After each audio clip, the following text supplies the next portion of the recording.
آج ضرورت اس بات کی ہے کہ اس عشرہ ذی الحجہ میں گویا کہ ہم ایک ایسا کورس رکھ لیں کہ ذکر بھی ہم کر رہے ہوں، قرآن کی تلاوت بھی ہم کر رہے ہوں، خوب سے خوب نمازیں بھی ہم ادا کر رہے ہوں اور استغفار بھی ہم کر رہے ہوں، اللہ کو راضی کرنے کا ہر عمل ہم صدقہ خیرات بھی خوب. رب اشرح لي صدري ويسر لي أمري واحلل عقدة من لساني يفقهوا قولي. اللهم صل على محمد وعلى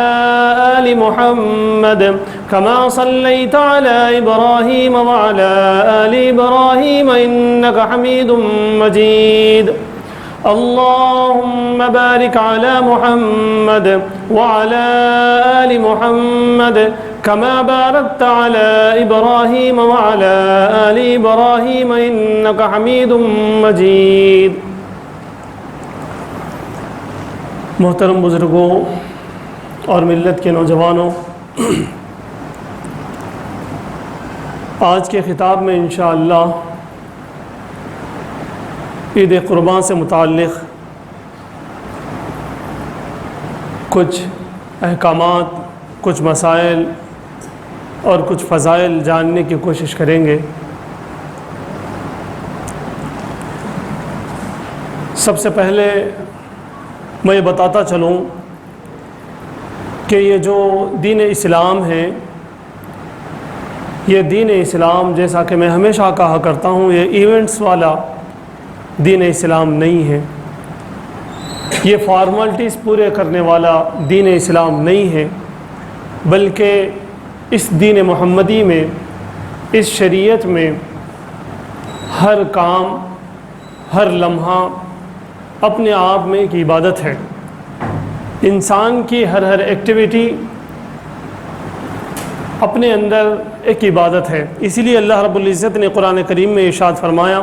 وَمَا خَلَقْتُ الْجِنَّ وَالْإِنسَ إِلَّا لِيَعْبُدُونَ کہ ہم نے انسانوں کو صرف اور صرف اپنی عبادت کے لیے پیدا کیا ہے.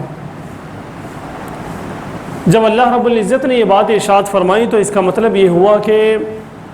شریعت کے طرف سے سال بھر میں، زندگی بھر میں، 24 گھنٹوں میں اور پورے ہفتے میں، پورے مہینے میں جو بھی چیز لاگو ہو رہی ہو، جس طرح کا بھی ایونٹ گویا کہ آ رہا ہو، تو وہ ہمارے لیے ایک عبادت ہے. اسی طرح سے بقرعید جو ہمیں آنے والی ہے، وہ بھی ہم اسے ایک ایونٹ نہ سمجھیں بلکہ اس کو عبادت سمجھیں، اس کو اسلام کا ایک اہم ایک حکم سمجھیں، اور اس کے بعد ہم جو ہے اس عید کو منانے اور اس کے جو ایکٹیویٹیز ہیں اس کو کرنے کی کوشش کریں. میں خاص طور سے اس طرف اشارہ کرنا چاہتا ہوں کہ بچوں کو، جو ہمارے نونہال ہیں، بچے ہیں، چھوٹے چھوٹے بچے ہیں، اور اسی طرح سے جو نوجوان ہیں، چاہے لڑکے ہوں چاہے لڑکیاں ہوں، ان کو قربانی کی روح بتائی جائے، قربانی کی وجوہات کیا ہیں وہ بتائے جائیں. انہیں صرف اس بات سے محظوظ ہونے نہ دیں صرف وہ انجوائمنٹ کر رہے ہیں بکرے کو لے کر، وہ صرف انجوائمنٹ کر رہے ہیں کپڑوں کو لے کر، وہ صرف انجوائے کر رہے ہیں تقسیم کر کے گوشت، ایسا نہ ہو، بلکہ ان کو یہ بتایا جائے، بلکہ ان کو یہ صاف طور سے بتایا جائے کہ حضرت ابراہیم علیہ السلام کی سنت کو زندہ کرنے کا حکم دیا گیا ہے، یہ ہم پر واجب ہے، اور حضرت ابراہیم علیہ السلام نے کیسے کیسے امتحانوں سے اپنے آپ کو کامیاب کیا تھا، اور ان امتحانات سے ہمیں کیا سبق ملتا ہے، یہ اپنے نونہالوں کو اور اپنے نوجوانوں کو بتانے کی ضرورت ہے. ورنہ تو عام طور سے بکرا کھیلتے ہیں اور بکرے میں پوری عید ختم ہو جاتی ہے، اور اس سے کوئی سبق ہم حاصل نہیں کرتے کہ آخر حضرت ابراہیم علیہ السلام کا واقعہ کیا تھا. حضرت ابراہیم علیہ السلام نے اپنے فرزند کو ذبح کرنے جو چلے تھے، اس کا پورا واقعہ کیا ہے. انہوں نے بھی اپنے آپ کو قربان کرنے کے لیے تیار کیا تھا اور اپنے آپ کو پیش کر دیا تھا، تو اس کا کیا سبق ہے. آج کی اولاد کو حضرت اسماعیل علیہ السلام کے اس ذبح ہونے سے کیا سبق ملتا ہے. آج کے والد کو حضرت ابراہیم علیہ السلام کا اپنے فرزند کو ذبح کرنے جو جانا ہے، اس سے کیا سبق ملتا ہے، یہ ہم بتانے سے رہے. تو اس لیے سب سے پہلی گزارش میری آپ حضرات سے یہ ہے کہ اپنے بچوں کو، اپنی بچیوں کو، اپنے نوجوان لڑکوں کو اور اپنی نوجوان لڑکیوں کو یہ پوری بات بتائیں کہ یہ پورا قصہ ہے کیا اور اس کی روح کیا ہے، اس سے چاہا کیا جاتا ہے. جب تک ہم بتائیں گے نہیں کہ ایک والد کو اپنی اولاد، حضرت ابراہیم علیہ السلام نے اللہ کے حکم پر اپنی اولاد کو ذبح کرنے چلے، قربان کرنے چلے، تو آج کے معاشرے کے جو والدین ہیں ان پر کیا کیا قربانیاں دینا ان کے لیے ضروری ہے، کیسی کیسی قربانیاں ان کو دینا اپنی اولاد کے لیے اور اپنے اللہ کے لیے دینا، کیسی کیسی جگہوں پر جو ہے امتحان میں کامیاب ہونا ضروری ہے، اس طرف دھیان دینے کی ضرورت ہے۔ جگہ جگہ پر، قدم قدم پر ہم سے قربانیاں پوچھی جا رہی ہیں، ہم سے مانگا جا رہا ہے۔ یہ بقرعید جو ہم پر بار بار آ رہی ہے، وہ بقرعید ہمیں اس بات کا پیغام دیتی ہے کہ اے لوگو، اے مسلمانوں، صبح فجر کی نماز کے لیے تمہیں قربانی دینی پڑے، نیند کی تو تم قربانی دے دو۔ تم اپنے بچوں کو ایجوکیشن دینا چاہتے ہو لیکن اسلامک ایجوکیشن کے اندر کچھ چیزیں کم ہوں، اسلامک سکولز کے اندر اگر کچھ چیزیں کم ہوں تو تم قربانی دو، لیکن تم اپنے بچوں کو اسلامک سکولز میں جوائن کرو۔ ماحول دیکھو کہ تمہارے نونہال اور تمہارے نوجوان جس کالج میں جاتے ہیں اس کالج میں ماحول کیسا ہے،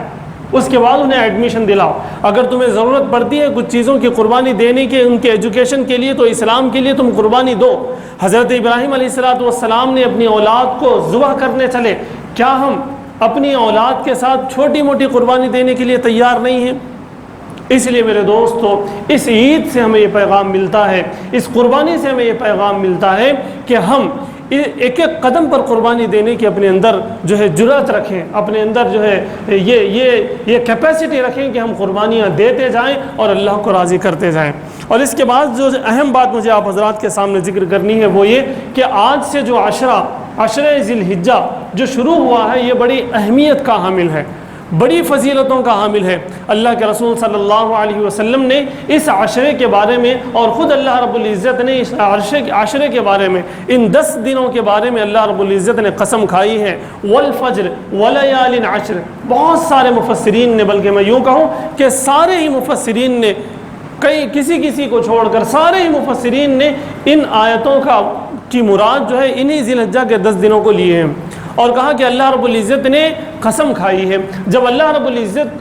العزت نے کسی چیز کی قسم کھاتے ہیں تو یہ اصول ہے کہ اس چیز کی اہمیت کو بتانے کے لیے، اس چیز کی فضیلت کو بتانے کے لیے اللہ رب العزت قرآن کے اندر قسم کھاتے ہیں۔ آپ کو یہ بات واضح طور پہ سمجھ میں آ جانا چاہیے کہ اللہ رب العزت کا پرٹیکولر کسی 10 دن کے لیے بولنا یہی کافی تھا، پھر اللہ رب العزت نے اس کو قرآن کریم میں نازل فرمایا، قرآن کی آیت میں اس کا تذکرہ ہونا یہ بھی بہت کافی تھا، اور اللہ رب العزت نے ان 10 راتوں کی قسم کھائی ہے۔ اس کا مطلب یہ ہے کہ یہ راتیں بہت زیادہ اہمیت کی حامل ہیں، اور ان راتوں کے ساتھ ساتھ یہ 10 دن بھی بہت زیادہ اہمیت کے حامل ہیں۔ اللہ کے رسول صلی اللہ علیہ وسلم نے ارشاد فرمایا، ان 10 دنوں میں کوئی بھی دن اگر کوئی آدمی روزہ رکھے گا تو اس کو 1 سال روزہ رکھنے کا ثواب ملے گا۔ ترمذی شریف کی یہ روایت ہے، حضرت عبداللہ ابن عباس رضی اللہ تعالیٰ عنہ سے مروی ہے، فرماتے ہیں کہ اللہ کے رسول صلی اللہ علیہ وسلم نے ارشاد فرمایا، ان 10 دنوں میں اگر کوئی ایک دن بھی اگر کوئی روزہ رکھتا ہے تو اس کو 1 سال روزہ رکھنے کا ثواب ملے گا۔ یوم عرفہ جو ہے اس کے بارے میں تو آپ جانتے ہوں گے، 9 ذی الحجہ کا تو بہت زیادہ فضیلت ہے، اگلے اور پچھلے دونوں سالوں کا ثواب اس سے ملے گا، لیکن باقی جو 9 دن ہیں ان 9 دنوں میں جو بھی روزہ رکھے گا، آپ صلی اللہ علیہ وسلم اکثر روزہ رکھا کرتے تھے۔ بعض روایتوں میں یہاں تک آیا ہے کہ پورے کے پورے 10 دن اللہ کے رسول صلی اللہ علیہ وسلم روزے رہا کرتے تھے۔ بہرحال ہمیں چاہیے کہ ان دنوں میں 3، 4، 5، 8 جس سے جتنا ہو سکے وہ روزہ رہے تاکہ بہت زیادہ سے زیادہ ہمیں ثواب مل سکے۔ اسی طرح سے اللہ کے رسول صلی اللہ علیہ وسلم نے ارشاد فرمایا، ان 10 راتوں میں کوئی ایک رات اگر کوئی آدمی جاگتا ہے اور اللہ کی عبادت کرتا ہے تو اسے شب قدر کے جتنا ثواب ملے گا۔ میں یہاں پر آپ کو ایک بات واضح کر دوں کہ شب قدر کو پانے کے لیے ہمیں پورے 5 راتوں میں عبادت کی ضرورت ہے۔ یہ عشرہ ذی الحجہ کی راتوں کا آپ دیکھ لیجیے، ان 10 راتوں میں کوئی ایک رات بھی یا 10 راتیں بھی اگر کوئی عبادت کرتا ہے تو اس کو ایک شب قدر کا کنفرم عبادت کا اس کو ثواب ملے گا۔ اللہ کے رسول صلی اللہ علیہ وسلم نے جو کہہ دیا سو کہہ دیا، ان هو الا وحی یوحی۔ اللہ رب العزت نے ارشاد فرمایا کہ نبی پاک صلی اللہ علیہ وسلم جو کہتے ہیں وہ ہماری وحی کی وجہ سے کہتے ہیں، ہم نے ان کے دل میں جو بات ڈالی وہ وہی کہتے ہیں۔ آپ جانتے ہیں کہ سرکار دو عالم صلی اللہ علیہ وسلم جو کہہ دیں وہ شریعت ہے، جو کہہ دیں اس کو لاک کر دیا جاتا ہے کہ اب اس کے علاوہ نہیں ہوگا۔ تو اللہ کے رسول صلی اللہ علیہ وسلم نے ارشاد فرمایا ان 10 راتوں میں اگر کوئی عبادت کرتا ہے تو اس کو شب قدر کی رات کی عبادت کا اس کو جو ہے ثواب ملے گا۔ اس لیے آپ حضرات سے میری دوسری گزارش یہ ہے کہ ان راتوں میں عبادتیں کرنے کا جو ہے اہتمام کریں، اپنے گھروں میں بھی ماحول بنائیں، گھر کی بڑی عورتیں، گھر کے بڑے مرد، بچے، نوجوان سبھی کو چاہیے کہ رات کے کسی حصے میں وہ بیٹھ جائیں اور بیٹھ کر عبادت کریں، قرآن کی تلاوت کریں، اللہ کا ذکر کریں، استغفار کریں، پھر صبح جلدی اٹھیں اور تہجد میں اٹھ کر کوشش کریں کہ پھر سے ہم عبادت کریں، قرآن کی تلاوت کریں، اللہ کا ذکر کریں، استغفار کریں اور اللہ کو منانے کی کوشش کریں۔ میں آپ کو بتا دوں کہ بہت سارے اللہ والوں کا یہ معمول رہا ہے۔ ہم اللہ والوں کے بارے میں، صحابہ اکرام کے بارے میں سنتے ہیں، لیکن دوستوں ان کے جیسا عمل کرنے کی کوشش ہم کیوں نہیں کرتے؟ صحابہ اکرام کے بارے میں بھی یہ بات آتی ہے، خود سرکار دو عالم صلی اللہ علیہ وسلم نے اہتمام فرمایا تھا اور اولیاء اللہ نے بھی اس کا اہتمام فرمایا کہ اس عشرے میں زیادہ سے زیادہ انہوں نے نیکیاں کی، کم سے کم انہوں نے جو ہے گناہ سے رکنے کی انہوں نے پوری کوشش کی اور کم سے کم گناہ وہ کرتے رہے۔ تو اس لیے ہمیں بھی چاہیے کہ ان 10 دنوں کو لائٹ نہ لیں، ان 10 دنوں کو ہم صرف بکرے کو سلیکٹ کرنے میں اور جانوروں کو دیکھنے میں اور جو ہے کہاں پہ جو ہے کیسا جانور مل رہا اور یہ وہ دوسری شاپنگوں میں اس عشرے کو گنوانے کے بجائے ہمیں چاہیے کہ ہم جو ہے ایک فیصلہ کر لیں اور کچھ گھنٹوں میں ہم جانور کی خریداری کر لیں اور باقی کام کر لیں اور دن میں بھی عبادت کرنے کی کوشش کریں اور رات میں بھی عبادت کرنے کی کوشش کریں، خاص طور سے تہجد میں اٹھ کر اللہ سے مانگنے کی کوشش کریں۔ آج آپ دیکھ لیجئے کیا پوری دنیا کی حالت، کیا ہمارے ملک کی حالت، کیا ہمارے صوبے کی حالت، کیا ہمارے شہر اور ضلع کی حالت، ہمارے خاندانوں اور ہمارے اپنے گھروں اور ہماری اپنی زندگیوں میں ایک ہلچل مچی ہوئی ہے۔ کوئی آدمی پرسکون نہیں ہے، ہر کوئی ملکی لیول پر، دنیاوی لیول پہ، ورلڈ لیول پہ بھی پریشان ہے،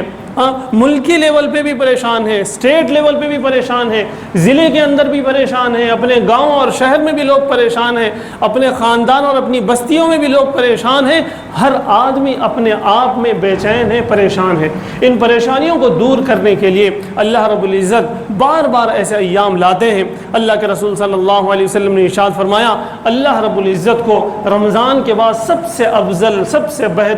بہترین ایام اگر کوئی اللہ کے نزدیک ہے جن میں عبادتوں کو اللہ رب العزت قبول کرتے ہیں، جن میں دعاؤں کو اللہ رب العزت قبول کرتے ہیں، تو وہ عشر ذی الحجہ ہے۔ یہ 10 دن ہیں جو اللہ رب العزت کو بہت زیادہ پسند ہے ان دنوں میں عبادت کرنا۔ اس لیے میرے دوستو آپ سے گزارش ہے کہ ان 10 دنوں میں کم سے کم ایک کورس کی طرح ہمارا معمول ہو، ہمارے صبح ہمارے شام چینج ہو جائیں، اللہ کی عبادت میں ہم مشغول ہو جائیں، اللہ کے ذکر میں ہم مشغول ہو جائیں، توبہ استغفار میں ہم لگ جائیں کہ ہماری ملکی لیول پہ، ہمارے ضلع کی لیول پہ اور ہمارے شہر کے لیول پہ اور اپنے گھر اور خاندان اور بستی کی حیثیت سے ہمیں بے چینی ختم ہو جائے، ہمارے اندر ایک ہمت آ جائے، ہمارے اندر ایک حوصلہ آ جائے، ہمارے اندر ایک دمخم آ جائے کہ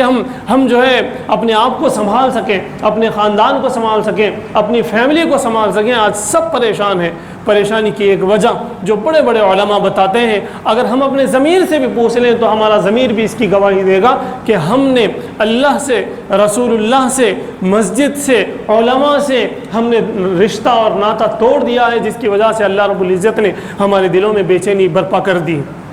اس لیے اس بہانے سے کہ عشر ذی الحجہ میں ہم خوب عبادتیں کریں، اللہ کے رسول صلی اللہ علیہ وسلم کا معمول تھا، صحابہ اکرام کا معمول تھا، اولیاء اللہ کا معمول تھا۔ اگر ہم غور کریں تو ہمارے بڑوں کا بھی یہ معمول تھا،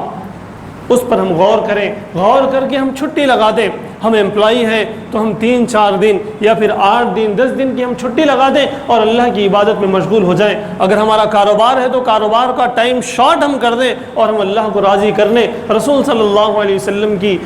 سنت اور رسول صلی اللہ علیہ وسلم کے طریقے پر اپنے آپ کو لانے کی کوشش کریں تو انشاءاللہ اس عشر ذی الحجہ کا کچھ فائدہ ہوگا۔ ورنہ تو میرے دوستو، جیسا کہ میں عام طور سے بتاتا ہوں کہ ہمیشہ ہمارے درمیان رمضان بھی آتا چلے جاتا، بقرعید بھی آتی چلے جاتی، محرم بھی آتا چلے جاتا، لیکن ہم اس کا کوئی فائدہ نہیں اٹھا پاتے۔ اس لیے آج ضرورت اس بات کی ہے کہ اس عشر ذی الحجہ میں گویا کہ ہم ایک ایسا کورس رکھ لیں کہ ذکر بھی ہم کر رہے ہوں، قرآن کی تلاوت بھی ہم کر رہے ہوں، خوب سے خوب نمازیں بھی ہم ادا کر رہے ہوں اور استغفار بھی ہم کر رہے ہوں، اللہ کو راضی کرنے کا ہر عمل، ہم صدقہ خیرات بھی خوب کر رہے ہوں، ہم اپنی بستی کی جو بیوائیں ہیں ان کا بھی خیال کر رہے ہوں۔ میں آپ کو یہ بات بتا دوں، میرے ذہن میں آ گیا تو میں بتانا چاہتا ہوں، اگرچہ اس بات کو میں اگلے جمعہ بتانا چاہتا تھا، میں آپ کو صاف الفاظ میں بتا دوں، بہت سارے لوگ اپنے خاندانوں میں بیواں اور یتیموں کو رکھتے ہوئے وہ لوگ نفل قربانیاں کرنے کی کوشش کرتے ہیں۔ میں ان سے درخواست کرنا چاہتا ہوں، حالانکہ ان 3 دنوں میں قربانی کے ایام میں قربانی سے زیادہ کوئی اور عمل اللہ رب العزت کو پسند نہیں ہے، لیکن میرے دوستوں، جہاں ہمارے اپنی بستی میں، ہمارے اپنے خاندان میں اگر کوئی یتیم ہے، کوئی اگر بیوہ ہے، تو ہمیں نفل قربانی سے زیادہ ہمیں چاہیے کہ ہم اس بیوہ کے سر پہ دوپٹہ اوڑھ دیں، ہم اس یتیم کے سر پر ہاتھ رکھ دیں، ہم اس یتیم کی فیس بن دیں کہ ہم نفل قربانی نہ کریں، ہم نفل قربانی کو روک دیں اور اس یتیم کی فیس بننے کی کوشش کریں، اس بیوہ کے گھر سودا ڈالنے کی کوشش کریں یا اس کے لیے کچھ خود روزگار لگانے کی کوشش کریں۔ اس طرف زیادہ دھیان دینے کی ضرورت ہے۔ آگے جو میں آپ حضرات کو بتانا چاہتا ہوں وہ یہ کہ بہت اہم مسئلہ ہے، بہت حساس مسئلہ ہے، آپ حضرات کو سمجھ لینا چاہیے۔ بہت سارے لوگوں نے یہ بات عام کر دی ہے کہ پورے گھر والوں کے لیے ایک قربانی کافی ہے۔ اس مسئلے کو، اس بات کو، شریعت کے اس حکم کو اچھے سے سمجھنے کی کوشش کریں۔ بہت سارے لوگوں نے، یا یوں کہوں کہ کچھ لوگوں نے یہ بات پھیلا دی ہے کہ ایک گھر والوں،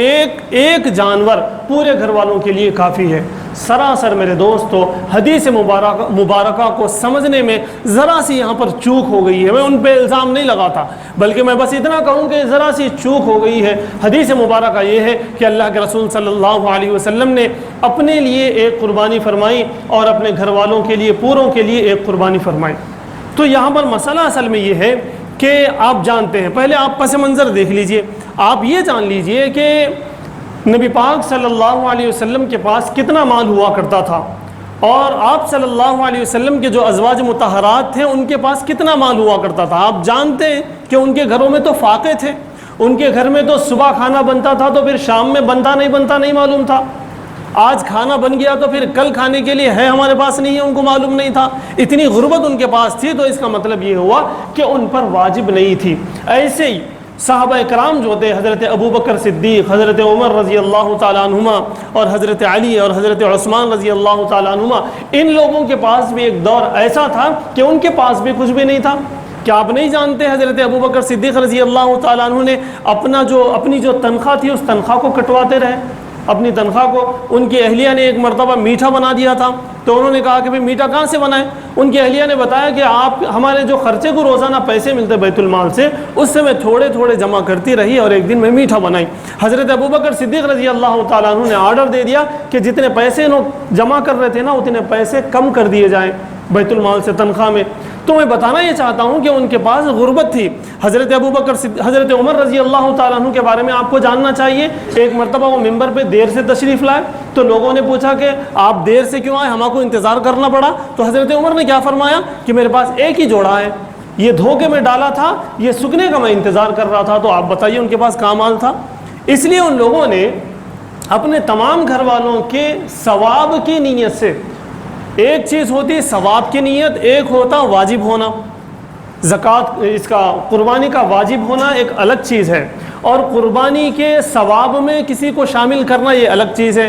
آپ کو جاننا چاہیے اللہ کے رسول صلی اللہ علیہ وسلم کا معمول یہ بھی تھا، بلکہ آخری ایام میں آخری عید میں اللہ کے رسول صلی اللہ علیہ وسلم نے کئی سارے جانور ذبح کیے، اور وہ کس کے لیے کیے؟ وہ ان تمام امتیوں کے لیے جو استطاعت نہیں رکھتے۔ تو اس سے یہ بات معلوم ہوئی کہ بھائی ثواب میں ہم کسی کو بھی شامل کر سکتے ہیں۔ اگر میں ایک جانور قربانی کا دے دوں اور میں یہ نیت کروں کہ اس میں ثواب میرے پورے گھر والوں کو مل جائے تو پھر ٹھیک ہے، ثواب مل جائے گا۔ لیکن اگر میں یہ سمجھتا ہوں کہ بھائی تمام پر فرض ہے، واجب ہے، لیکن یہ ایک قربانی سے تمام کا ختم ہو جائے، یہ نہیں ہو سکتا۔ اس لیے کہ اصول یہ ہے کہ جو کوئی صاحب نصاب ہوگا، جو کوئی مالدار ہوگا، صاحب نصاب میں آپ کو واضح طور پہ آج کے دور میں بتا دوں، 52.5 تولے چاندی کہ جتنا اگر کسی کے پاس لکوڈ ہے، کیش ہے، اکاؤنٹ میں بیلنس ہے، یا پھر اس کے پاس پیسہ ہے، یا اتنا سونا اس کے پاس ہے جتنے سونے کو بیچنے سے 52.5 تولے چاندی آ سکتی، تو آج کل کے حساب سے لگ بھگ 35 سے 40 ہزار اگر کسی کے پاس ہو، یہ آگے پیچھے ہو سکتا ہے، 35 سے 40 ہزار اگر کسی کے پاس ہو، ایک دن کے لیے بھی اگر وہ اسے مل جائے عید کے ایام میں، تو اس پر قربانی واجب ہے، چاہے وہ میں ہوں، چاہے وہ میرے والد محترم ہوں، چاہے وہ میرے بھائی صاحب ہوں، چاہے وہ میرے اہلیہ ہوں، چاہے وہ میرا بیٹا ہو جو کہ نوجوان ہو، کوئی بھی ہو، اگر کسی کے پاس اتنا مال ہے تو اس پر قربانی واجب ہے۔ صرف میرے والد کے قربانی دینے کی وجہ سے مجھ پر سے فرض ختم نہیں ہوگا۔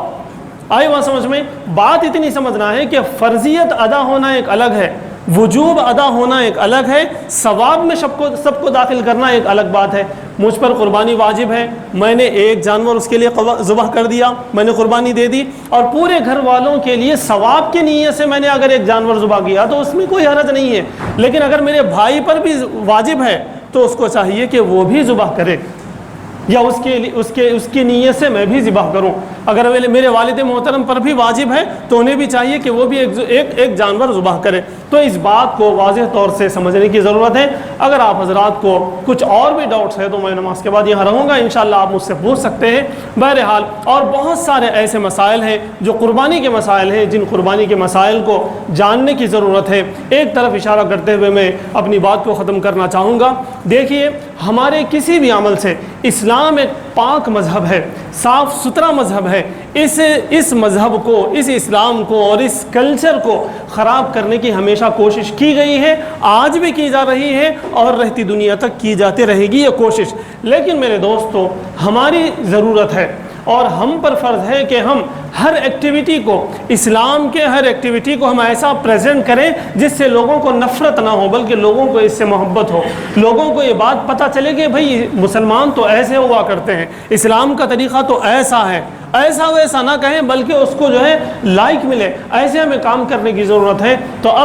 اب جب ہم قربانی کے لیے جو ہے جانور کو لائیں تو ہم پوری گلی والوں کو پریشان نہ کریں۔ پتہ چلا کہ بھئی بکروں کو لا کے بند دیے اور لوگوں کو آنے جانے پریشانی ہو رہی ہے، وہاں سے مسلم بھی گزر رہے، غیر مسلم بھی گزر رہے، تو ان کو کیا میسج ملے گا کہ کیا بھئی یہ بیکار کے کام آئے۔ آپ دیکھیے ان لوگ کی جب عید ہوتی ہے، کسی اور مذہب والوں کی عید ہوتی ہے اور راستہ بند کیا جاتا ہے ایک ہفتے کے لیے یا 4 دن کے لیے، 8 دن کے لیے، تو کتنا ہمارے کو غصہ آتا۔ ایسے ہی اگر ہم جانور لا کے اپنی گلی میں باندھ دیں گے، لوگوں کو چلنے پھرنے میں پریشانی ہوگی تو وہ بھی اسلام سے نفرت کرنے لگیں گے، وہ بھی بقرعید سے نفرت کرنے لگیں گے۔ اس لیے میری آپ حضرات سے گزارش ہے کہ جانور کو لائیں ضرور، لیکن اپنے گھر کے اندر باندھنے کی کوشش کریں۔ اگر باہر بھی باندھتے ہیں تو اس کا اس طرح خیال رکھیں کہ آنے جانے والوں کو تکلیف نہ ہو۔ اسی طرح سے جو اس کی گندگی ہوگی اس کو روزانہ صفائی